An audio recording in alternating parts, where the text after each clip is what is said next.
नमस्कार विद्यार्थी मित्रांनो, स्वागत आहे तुमचं आजच्या नवीन व्हिडिओमध्ये. तर आज आपण अहमदाबाद विमान विभाग अपघाताविषयी खूप महत्त्वाचे काही 15 प्रश्न आणि त्यांचे स्पष्टीकरण पाहण्याचा प्रयत्न करणार आहोत. आणि विद्यार्थ्यांनो, तुम्हाला जर या व्हिडिओची PDF हवी असेल तर व्हिडिओच्या डिस्क्रिप्शन बॉक्समध्ये आपल्या टेलिग्राम चॅनलची लिंक आहे. तेथे तुम्हाला सर्व व्हिडिओच्या PDF अगदी फ्रीमध्ये मिळतील.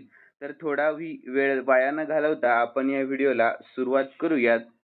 तर विद्यार्थ्यांनो, प्रश्न सुरू करण्याच्या अगोदर आपण या दुर्घटनेची महत्त्वाची माहिती पाहून घेऊया. तर दुर्घटनेची तारीख होती 12 जून 2025 आणि उड्डाण मार्ग होता अहमदाबाद SVP इंटरनॅशनल एअरपोर्ट ते लंडन गेटविक एअरपोर्ट. ठीक आहे, लक्षात ठेवा. आणि विमानाचा प्रकार कोणता होता तर बोईंग 7878 ड्रीम लायनर. ठीक आहे. यानंतर फ्लाईट क्रमांक होता एअर इंडिया 171 आणि एकूण प्रवासी व कर्मचारी होते यामध्ये 242 जण. तर त्यामध्ये एकूण होते 230 प्रवासी आणि 12 कर्मचारी, तर मिळून होतात 242 जण.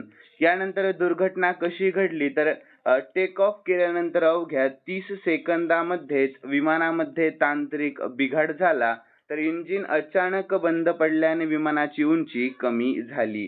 यानंतर विमान BJ मेडिकल कॉलेजच्या मुलींच्या हॉस्टेल इमारतीवर कोसळले गेले. यानंतर विद्यार्थ्यांनो, एकूण मृत्यू किती झाले तर 269 जण यामध्ये मृत्युमुखी पडले आणि 241 विमानामधील होते आणि 28 जमिनीवरील, तर 269 जण संपूर्ण मृत्युमुखी पडले. आणि केवळ एक जण यामध्ये जिवंत वाचला. तर त्याचे नाव काय होते तर विश्वास कुमार रमेश असे त्याचे नाव होते. वय वर्ष 40 आणि राष्ट्रीयत्व ब्रिटिश नागरिक आणि सीट होते त्याचे 11A. यानंतर ब्लॅक बॉक्स तर सापडले, अजून तपास सुरू आहे आणि चौकशी संस्था आहे AAIB इंडिया म्हणजेच एअरक्राफ्ट ॲक्सिडेंट इन्व्हेस्टिगेशन ब्युरो. यानंतर विद्यार्थ्यांनो, दुर्घटनेचे कारण होते प्राथमिक अंदाज तर इंजिन फेल्युअर, तांत्रिक बिघाड यामुळे आणि विशेष नोंद यामध्ये दाखवली गेली. तर ही दुर्घटना आपल्या भारतातील एकाच विमानतळातील सर्वाधिक मृत्यू झालेली घटना आहे. तर एकमेव वाचलेला प्रवासी असल्यामुळे विश्वास कुमार रमेश यांच्यावर आंतरराष्ट्रीय लक्ष वेधले आहे.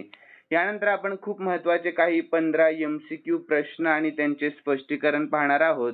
तर पहिला प्रश्न आहे आपला, तर एअर इंडिया फ्लाईट कोठून निघाली होती तर याचे योग्य उत्तर आहे ऑप्शन सी, अहमदाबाद वरून निघाली होती. कोठून तर अहमदाबाद. तर याचे स्पष्टीकरण पाहून घेऊयात आपण. तर एअर इंडिया 171 फ्लाईटने अहमदाबाद येथील सरदार वल्लभभाई पटेल विमानावरून लंडन गेटविकसाठी उड्डाण केले होते. तर टेक ऑफ नंतर काही सेकंदामध्येच विमान क्रॅश झाले. यानंतर पुढील प्रश्न, तर विद्यार्थ्यांनो, एअर इंडिया 171 फ्लाईट कोणत्या देशात जात होती तर याचे योग्य उत्तर ऑप्शन बी, इंग्लंड या देशामध्ये. तर ही फ्लाईट लंडन गेटविक एअरपोर्ट येथे जात होती. यानंतर पुढील प्रश्न, तर अपघात केव्हा झाला तर याचे योग्य उत्तर आहे ऑप्शन सी, 12 जून 2025 रोजी अपघात झाला. तर ही दुर्घटना 12 जून 2025 रोजी दुपारी सुमारे 1:38 घडली. त्यानंतर पुढील प्रश्न आहे चौथा, तर विद्यार्थ्यांनो, विमानाचा अपघात किती वेळामध्ये झाला तर याचे योग्य उत्तर ऑप्शन सी, 30 सेकंदामध्ये विमानाचा अपघात झाला. तर स्पष्टीकरण पाहूया. तर टेक ऑफ नंतर अवघ्या 30 सेकंदामध्ये विमान तांत्रिक बिघाडामुळे कोसळले गेले. यानंतर पुढील प्रश्न पाचवा पाहूया. तर एअर इंडिया 171 कोणत्या प्रकारचे विमान होते तर याचे योग्य उत्तर आहे option C, Boeing 7878 Dreamliner या. यानंतर स्पष्टीकरण पाहूयात आपण याचे. तर ही फ्लाईट बोईंग 7878 ड्रीम लायनर या आधुनिक प्रकारच्या लांब पल्ल्यांच्या विमानांपैकी एक होती. यानंतर पुढील प्रश्न सहावा आहे. तर एकूण किती प्रवासी आणि कर्मचारी विमानामध्ये होते तर याचे योग्य उत्तर आहे ऑप्शन बी, 242 जण होते. तर स्पष्टीकरण पाहूया. तर फ्लाईटमध्ये एकूण 230 प्रवासी आणि 12 चालक दल होते. यानंतर पुढील प्रश्न, तर जमिनीवर किती लोकांचा मृत्यू झाला तर याचे योग्य उत्तर ऑप्शन बी, एकूण 28 जणांचा जमिनीवर मृत्यू झाला. आणि विमान मेघाणीनगर भागातील मेडिकल कॉलेजच्या हॉस्टेल इमारतीवर कोसळले गेले, त्यामुळे 28 लोक जमिनीवरही मरण पावले.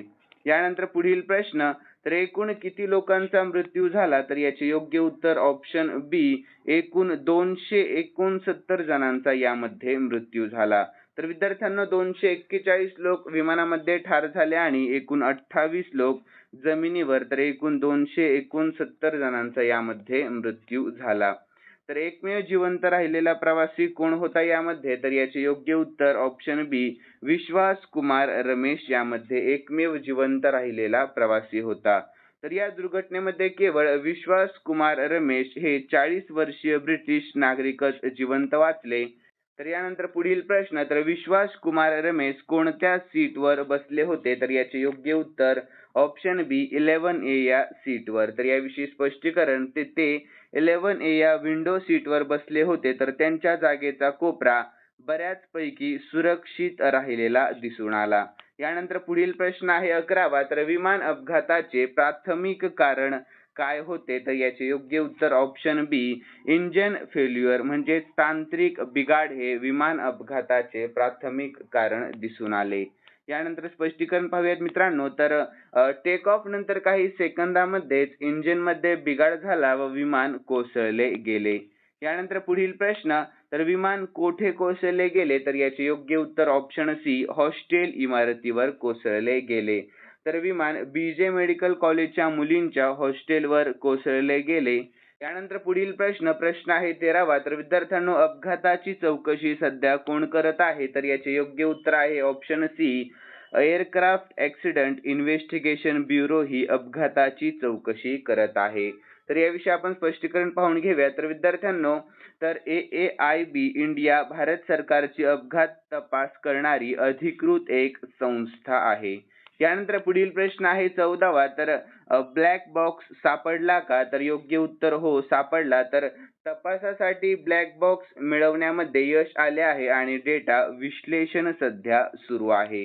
यानंतर पुढील प्रश्न 15वा आणि शेवटचा प्रश्न आहे, तर ही दुर्घटना आपल्या भारतीय इतिहासामध्ये कशासाठी ओळखली जाणार आहे? तर याचे योग्य उत्तर ऑप्शन सी, सर्वात मोठा एकल अपघात म्हणजे सिंगल प्लेन क्रॅश. यानंतर याविषयी स्पष्टीकरण पाहूया. तर एअर इंडिया 171 चा अपघात हा भारतातील एकाच विमानाचा सर्वात जास्त मृत्यू झालेला अपघात ठरला आहे. यानंतर विद्यार्थी मित्रांनो, खालील 2 प्रश्न मी स्पेशली तुमच्यासाठी ठेवलेले आहेत आणि हे 2 प्रश्न आपण या व्हिडिओमध्ये पाहिले आहेत. जर तुम्ही हा व्हिडिओ मन लावून पाहिलेला असेल तर तुम्हाला नक्कीच या प्रश्नांची उत्तरे येईल अशी मी अपेक्षा करतो. तर प्रश्न असा आहे, एअर इंडिया फ्लाइट 171 कोठून निघाली होती? तर याचे योग्य उत्तर तुम्हाला आपल्या कमेंट बॉक्स मध्ये सांगण्याचा प्रयत्न करायचा. यानंतर पुढील प्रश्न, तर एकमेव जिवंत राहिलेला प्रवासी कोण आहे? तर याचेही योग्य उत्तर तुम्हाला आपल्या कमेंट बॉक्स मध्ये सांगण्याचा प्रयत्न करायचा आहे. आणि विद्यार्थी मित्रांनो, तुम्हाला जर आजचा व्हिडिओ आवडलेला असेल तर नक्कीच या व्हिडिओला लाईक करा आणि सबस्क्राईब करायला अजिबात विसरू नका. तर चला भेटूयात नवीन व्हिडिओमध्ये. धन्यवाद.